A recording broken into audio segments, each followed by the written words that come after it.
am I supposed to read this top part? And here are your hosts.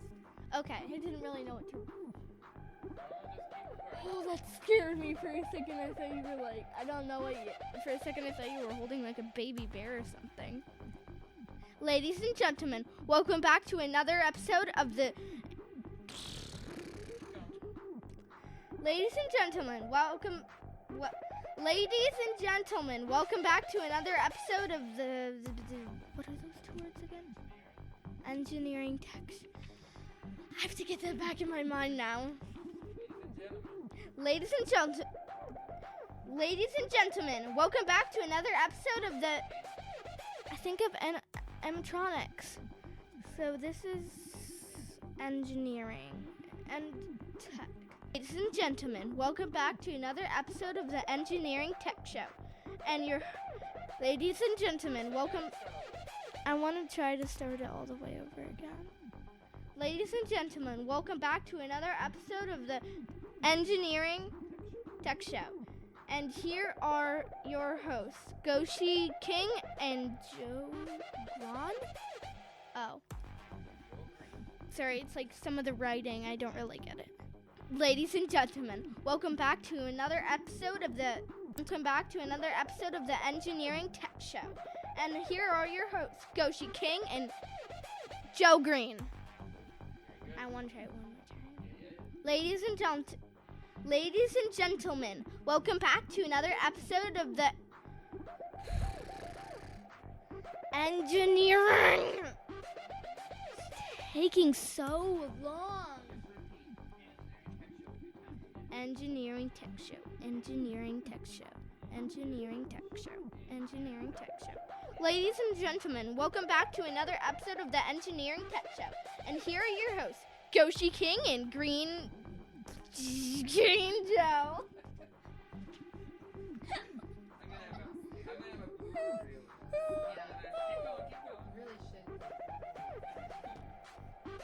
Ladies and gentlemen, welcome back to another episode of the Engineering Tech Show. And here are your hosts, Goshi King and Joe Green. Alright, Engineering Tech Show. Ladies and gentlemen, welcome back to another episode of the Engineering Tech Show. And here are your hosts, Goshi King and Joe Green. Good job, baby. Please subscribe to us. It's VIA. Or I thought it stands for something. Please subscribe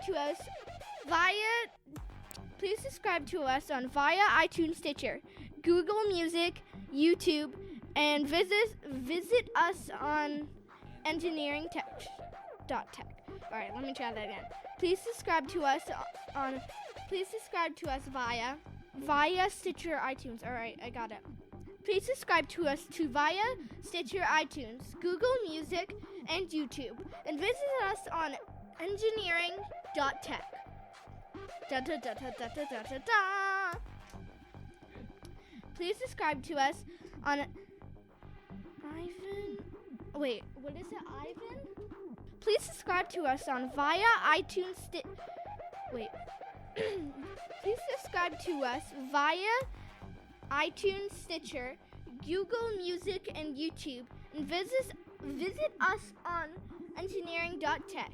Please subscribe to us on I kept on saying on.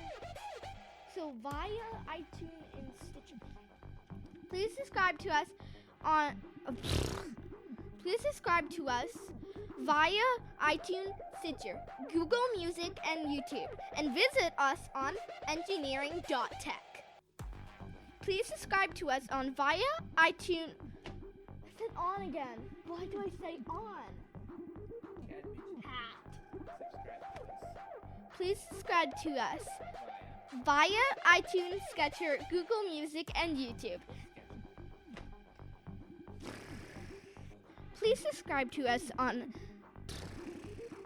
Why do I say on? It sounds like Google or like.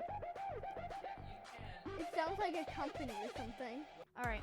Please subscribe to us on iTunes, Stitcher, Google Music, and YouTube, and visit us on engineering.tech. Please subscribe to us. I said subscribe. Please subscribe to us on iTunes, Stitcher, Google Music, and YouTube. And visit us on engineering.tech. Please subscribe us. Please, how do I say it again? Subscribe. Please subscribe to us on iTunes, Stitcher. All right. Please subscribe to us on iTunes, Stitcher, Google Music, and YouTube. And visit us on engineering.tech. I'm going to say it all. I'm used to saying dot.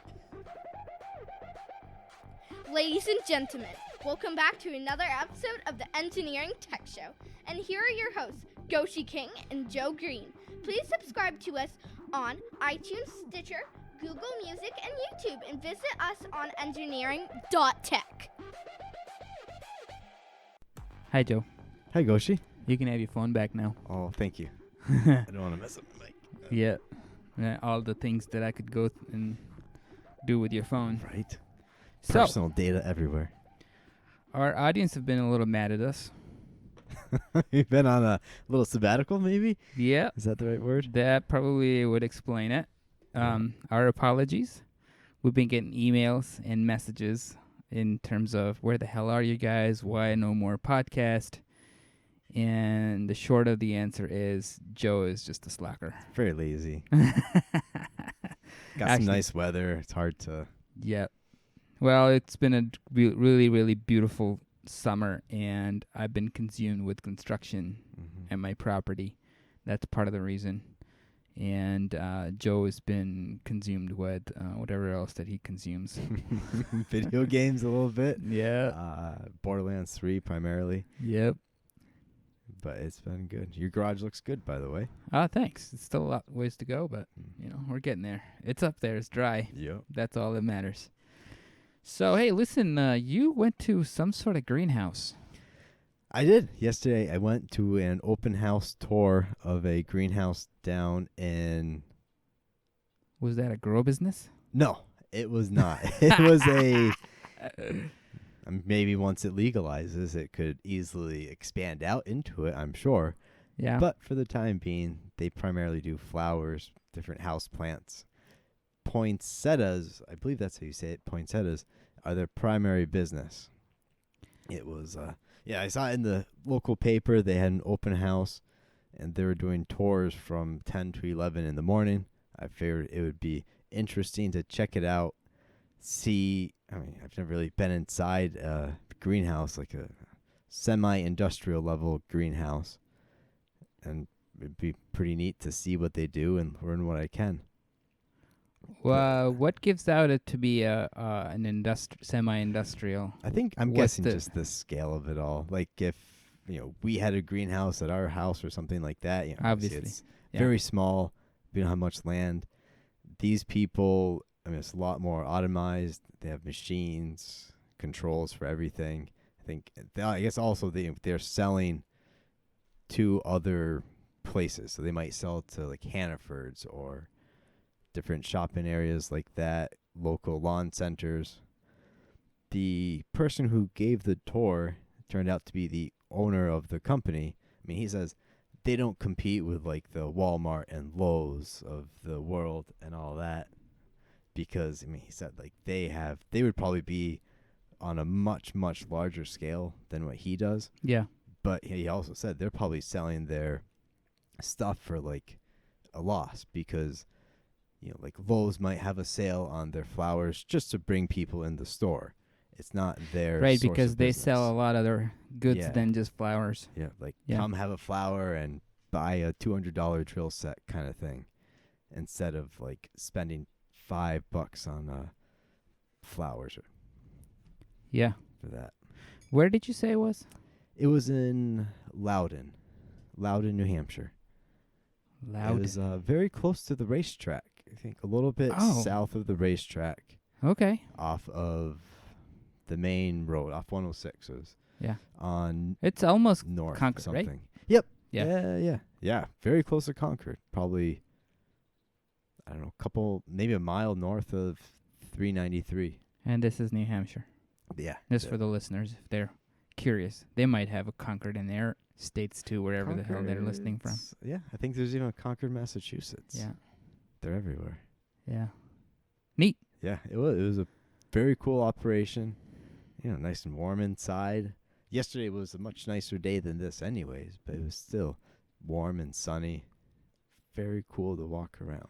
So, the reason we picked this today, Joe, is that you have something to tell us about how maybe somewhere not in our country, capitalism, machines, robots have saved this industry from becoming obsolete or getting destroyed. Yeah. Why don't you tell us a little more about that? What happened? What's the story? What did this guy that you went to listen to, what did he say about the production and especially in terms of not being able to find help? So one person on the tour asked him how many people he employs if it changes throughout the year. He mentioned they will be between 35 and 80, but it varies depending on the season, how many, like in the late winter, early winters when they'll be making more of their, like, growing the plants, getting it ready to sell out, so it's very busy for them. He said it is hard for him to find people who want to, like, reliable people who show up and will actually work. And, I mean, it's kind of like a menial labor job. It's not highly skilled labor.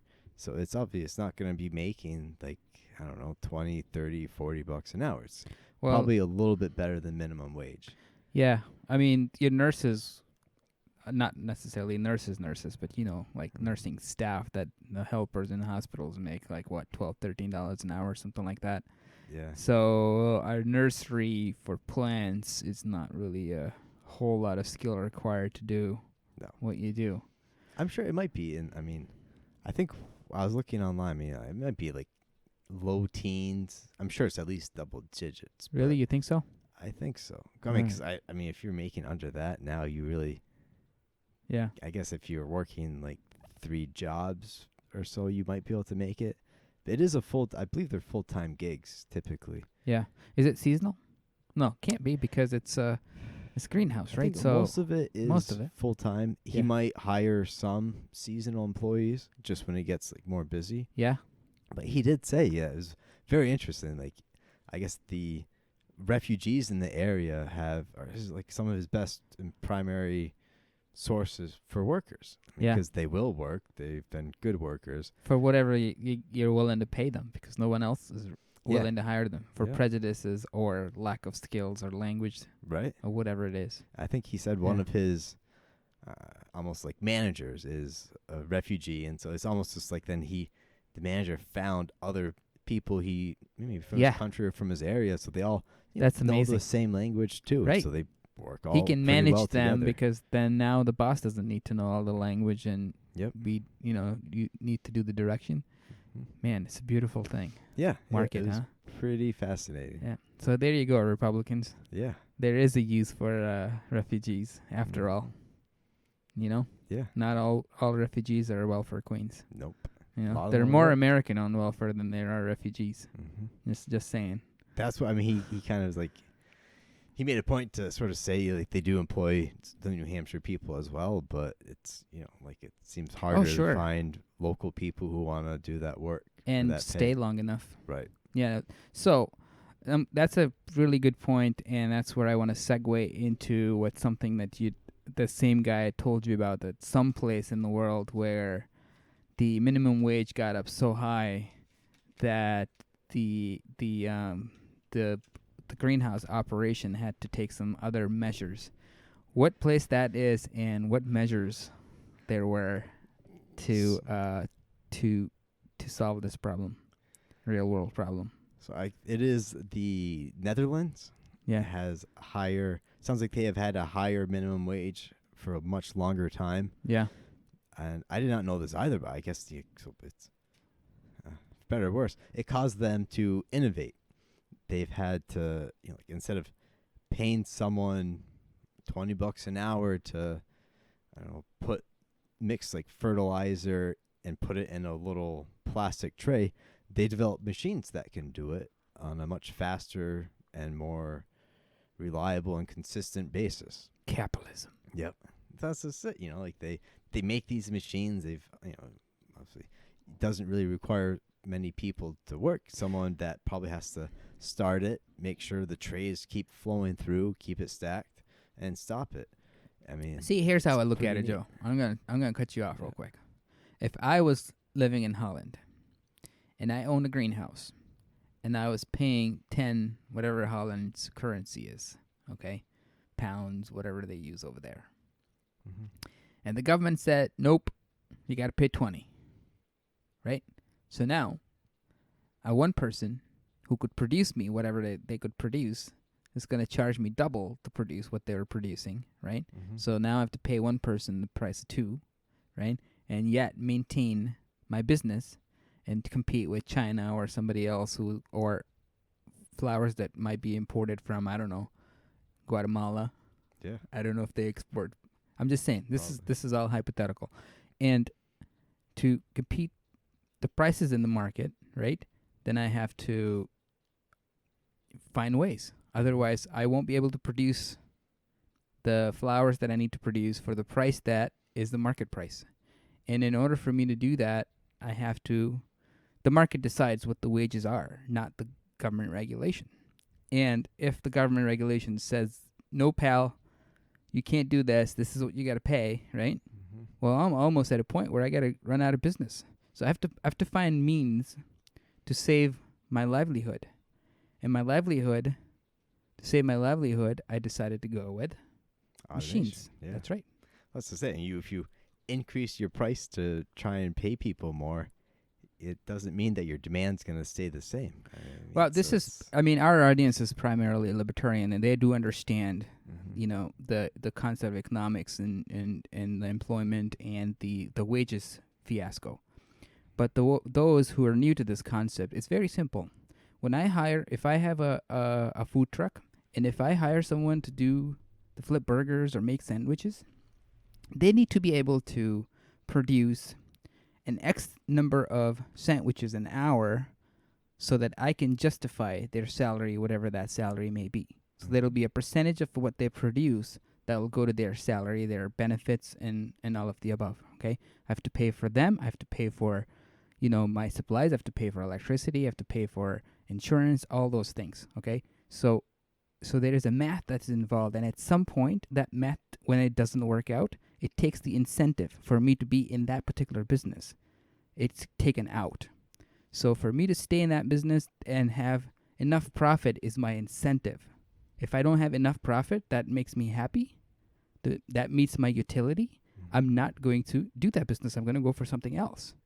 And so that's the economic concept that's even applicable here at the greenhouse. The greenhouses in Holland have to be able to make enough profit to be still invested in them. And the only way to do that was to go through automation and not have to pay $20 per person, whereas they could only afford them 10 Mhm. to be able to do the profit that they were looking for. I'm sure to an extent too. I mean, it's, I guess, a lot of industry, they do sort of efficientize and innovate over time. It may have just been a matter of time, but I'm sure having the economic incentive will speed it up. Well, think about the accuracy with the machines, for the reliability for that matter. Sure, I'd like to have, you know, a human hand in everything that I do, and to have that connection. But if my potter machine is putting equal amount of soil into the pots that I require for, you know, germination, right? Humans tend to waste more. Machines don't. Yeah. If they're designed correctly, anyways. Plus, you know, like, If it's a machine that I made, Yeah. I'm not so sure. that's you know, it's gonna be different moisture content in each little starter kit if humans did it, and so then like over time they're gonna settle unevenly. I mean, so you might end up losing more of your product otherwise. So it's kind of, in a way, it's a more, I don't know, definitely better practice. Definitely more, less lost. Let's say it that way. So what did you learn about the whole potting process, though? What was it about the little trays that you were telling me earlier? So they have the like the black trays that will The have little plastic ones, yeah, the little cheesy plastic. yeah. For starters. Yep. And so they have that. Then there's a machine that puts in, I believe, like a corn-based cylinder into them, which I'm guessing is like nutrients and stuff like that. Yeah, Plus it's biodegradable. yeah. Yeah. Probably keeps it so we can easily pop them in and out. Sure. Puts them in there. Then on a conveyor belt, the trays go into like a mixer that has your probably maybe like peat moss, fertilizer, soil, and it puts it in all the trays, vibrates it, gets them even, and then it also almost must be like a spray machine that moisturizes all of the little starters. And after that, it goes to the next machine, which is basically looks like a bunch of needles that come down and to some preset depth punches a little hole. Which What's that hole for? the whole so then after that, I guess then it kind of goes back into human hands where the employees will either put in seeds or put in different like leaves or starters for the plants. So there is a human interaction after all. Yeah. It's not just completely 100% machines. Not for these people. Could they have done machines to do that seeding Yes. part? Yeah. I think right now it's probably not economically worth it to buy a machine. Now this is you're saying that this is in America, not necessarily in Holland. Correct. I mean, machines exist. So if Yeah. if you don't want to pay someone, well, for example, there's also LEF greenhouse right off of Route 106 from Loudon Road. Okay. They, I think, pretty much do everything by machines. Really? So there's like very, very little human involvement. I believe and this is just from a video I watched on the website, I think they will even have machines that put their next like leaf, whatever, seed into the soil mixture. I mean their operation sounds very neat as well. Is there a way to like get a tour? Probably. That'd be fascinating, Probably man. I'd be very up send for them it. an email or something like that. Yeah. Yeah. So, folks, you guys have to realize that here in New Hampshire, we have a very short summer season. What do you say, Joe? June Gosh. feels like really spring. Yeah. July gets hot. August gets hot. September is cold. That's just it. I mean, you have to like, start.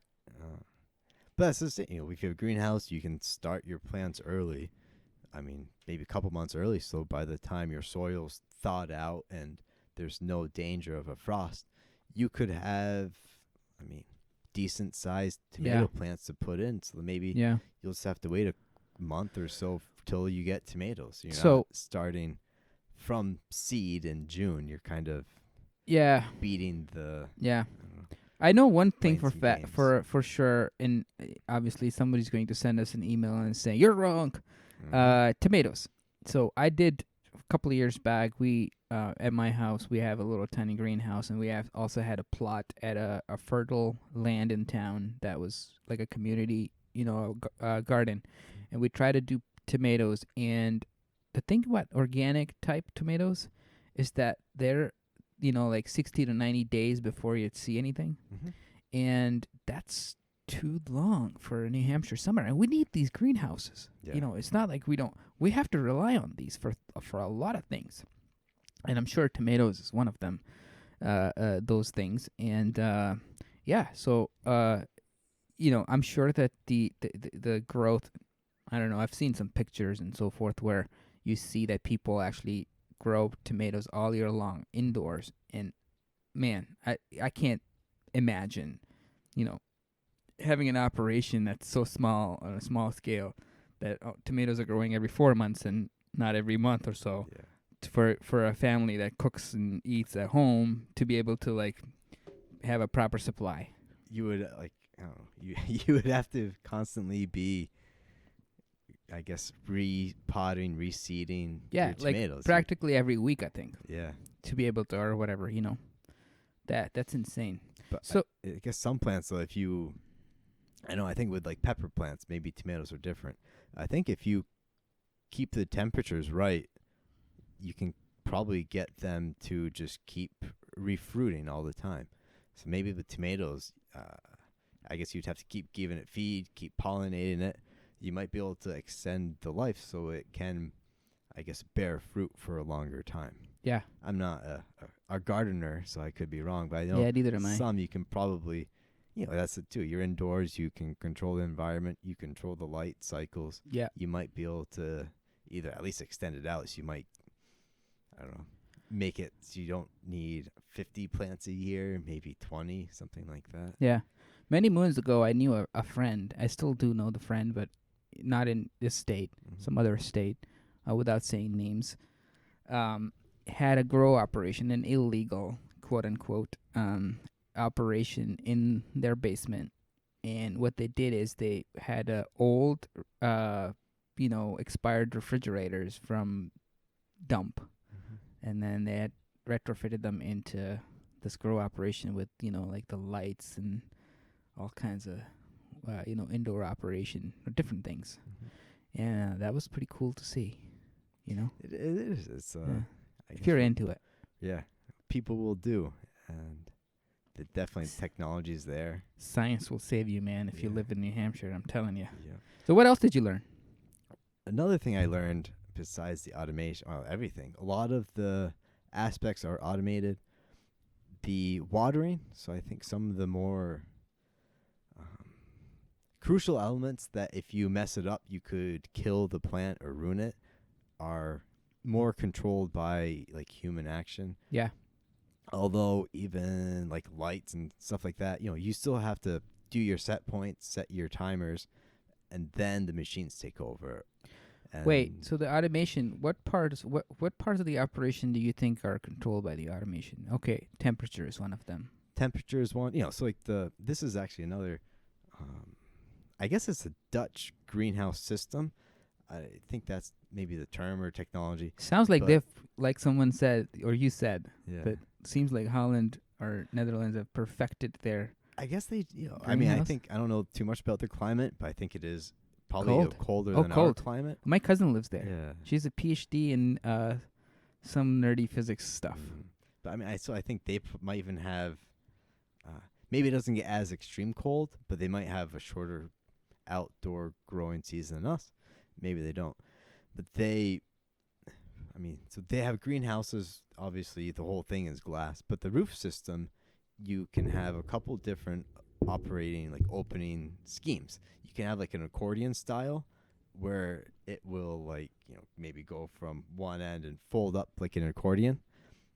Then there's another setup where sort of like each panel will maybe be on its own actuators, almost like, I guess, like a damper in our industry. Yeah. Whereas I guess like a sawtooth, where each one can tilt and open to create openings if they want to let out more heat. More heat, yeah. And that, so that, I Yeah, think automatic the whole control dampers, just temperature's temperature controlled. Yeah. Probably with a line voltage thermostat. Yeah. Yeah, So that's they neat. probably have a few sensors all around. Yeah. Yeah, It's pretty cool. that is neat. That, like CO2 is another thing. Obviously, plants need carbon dioxide to do what they do. You hear that, Democrats Yeah. That's and yep. Republicans? Just bottle up and give it to greenhouses.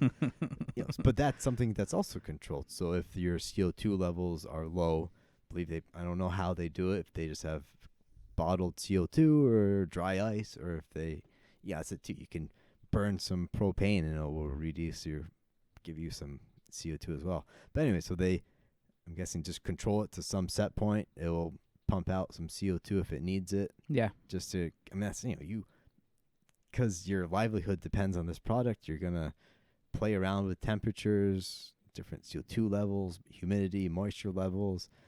And, over time, you'll tweak it and just find out what provides the best product. Yeah. Botanical, scientific methods. Yeah. It was another thing that was actually very neat is like the whole supply chain of it. And, obviously you get, I guess that's it too. In our climate, the reason you have a greenhouse is because you can't grow year round. Our climate is not right for it. Yeah. And, there are climates where these It's too plants hot. would grow perfectly outdoors, you wouldn't have to do anything, but that's not us. But then there would be some plants that you would still want to somehow maybe provide shade because it's, too hot or something, and you do want them in the greenhouse under some sort of, roof Yeah. that reduces the direct sunlight maybe.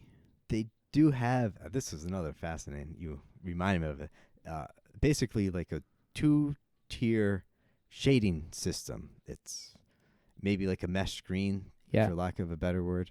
I mean, I guess almost like what we have with work, right? You have a lighter shade Yeah. and then a thicker one, a darker shade that will block And more. are they automated too? It's automated, yeah. Wow. I mean, that's, you have to, someone has to be like, know "Alright, when these to." are the conditions Yeah. when you put it out. But like in the winter time, he says they put them both out because it provides some additional insulation. Yeah. So instead of losing all of your heat through your roof, through the glass, you have, obviously it's just like a thin material. It's not a highly insulated envelope, but just that, it probably, I don't know, maybe triples your insulating value. So it might take your losses to a third or something like that, which is so we pretty do you and I at work, we do heating a lot. Mm-hmm. And energy is a big thing today, right? It has been, and it needs to be even more. How can that heat that's, already, is there a way to, okay, maybe there is actually one way that I do recall, and that you can harvest some heat that's already poured into your greenhouse, right? Mm-hmm. Is there a way to what would be our mechanical, way to tap into that? Well, A thermal storage of some sort? I think for them, I mean, they basically just try and keep it all in the greenhouse. Yeah. They try not to let it Well, escape. No, but when it's starting to get too hot in there, right? They have to open the dampers, Right. right? So in those scenarios, I don't know, maybe the economics doesn't work, but what I think is, okay, when it got to that stage, Mm-hmm. then for example, assume that if the greenhouse is set up so that the longer side of the greenhouse, right, is facing south. Mm-hmm. Right? We get a lot of sun in the south in this state. So on the north side of that, you may have a wall because sun never gets from that direction. So you have a black wall with something that absorbs that heat, Mm-hmm. right? It could be water, dyed water with black, and then you have a wraparound pipe in there. And so when you have excess heat in one greenhouse but not the other, or maybe you have a pool in the neighborhood or something like that, you can start circulating that water. So instead of opening the dampers, you can transfer that heat from there to another source. I think on this scale, it would probably not be too doable just because, the thing is more of like a square rectangle shape where you would either need to have a really massively high wall to capture that. Plus, you'd obviously need a very good distribution system to get the heat out. But like for people in their homes, you could definitely do that because you are. Even like a room this size, you would have one wall. You could use, you see those big blue barrels that people use for stuff. Yeah. You could just paint that black and put water in it. Yeah, and heat it And that way. And, Yeah, absorb the energy. Even if you don't do it on a seasonal basis, just the fact that you get your winter sun at the low angle in on it, and they'll radiate heat at night. And stuff like that. So that it's a very good point. So remember the science experiments we did in high school when we had this what the hell it was called, and you directed to the sun, and then you could start fires. Magnifying glass. Well, it was. I guess that's more kids playing. Yeah, and no, I'm burning talking stuff, about it was more like a funnel. What the hell is? Mm. I'm having a blank at the moment. Call it like a solar collector. Yeah, it's a solar guess. collector, and you could literally heat pots and pans with it. Yeah. And actually, they sell them in the market too. Mm-hmm. And you could literally utilize that technology to do something very similar. And you Mhm. can have that in a black barrel or any other color barrel, and if there's sun out and you catch that energy, dump it in, and then you could pump it in. Mhm. I guess you'll have to fill it with glycol because you don't want it freezing. Yep.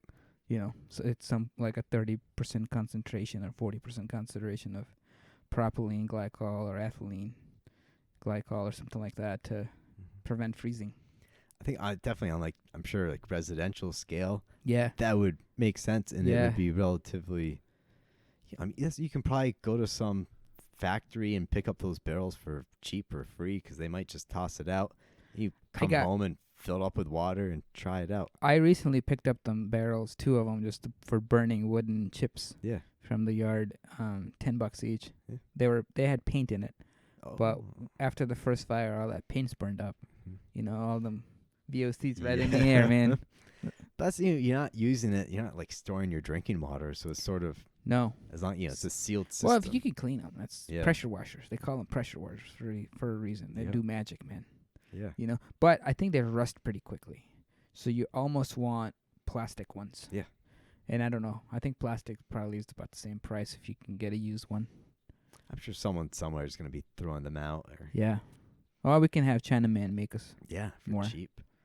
That was one No thing- insult to Chinaman. I love Chinaman. Plus, you get something there for affordable, cheap price. Sure. It's economics. Yeah. I mean, Human action. you're not. I guess you're not buying something from someone because you like them. You want their product. I'm buying not because I'm emotionally blackmailed That's by just my it, yeah. politicians. I'm buying because it makes economic sense. yeah.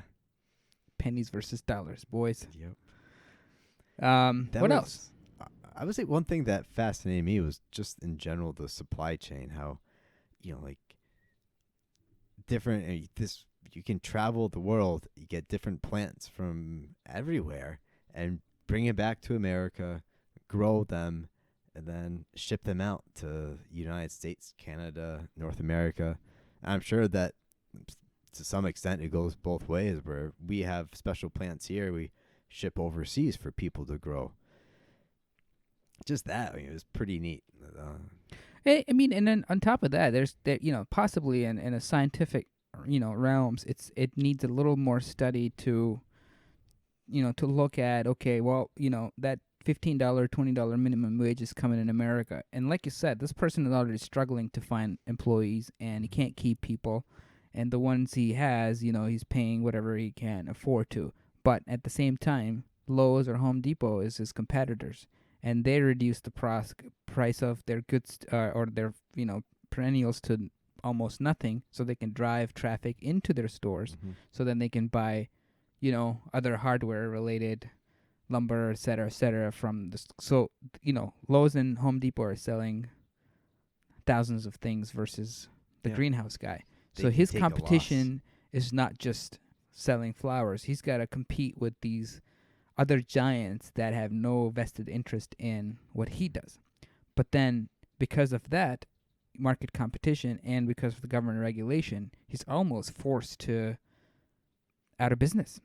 And so the proper, and that's the purpose of our podcast today, is that the proper foresight for this industry is to start looking into automation, right? Internet of Things is growing, right, Joe? Automation is growing. It's becoming cheaper and cheaper. Open source things have come up, right? Which is my favorite subject.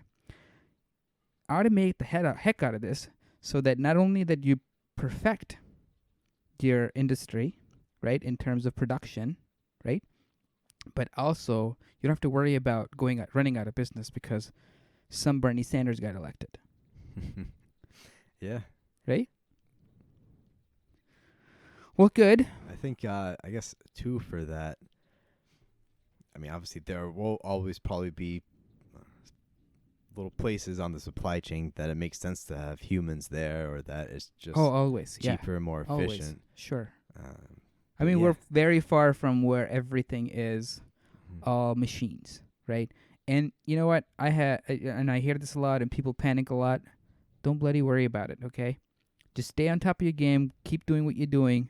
Especially keep your eyes open to new market ideas and enrich yourself in new technologies and education. But when that happens, think of how much free time you would have. Yeah. I mean, the government is printing stupid paper anyway, right? And they're distributing to you anyways. What's the problem? Austrians' heads are spinning right now. Yeah. I guess that's, I mean,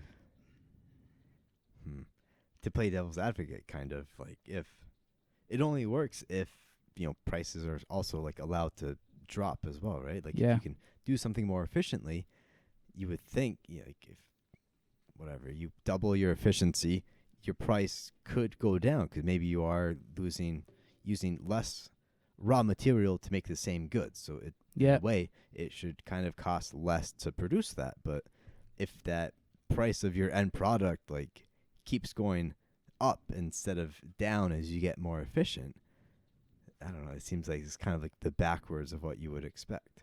Yeah. All right. That sounds great. Before we wrap this up, anything else you want to add?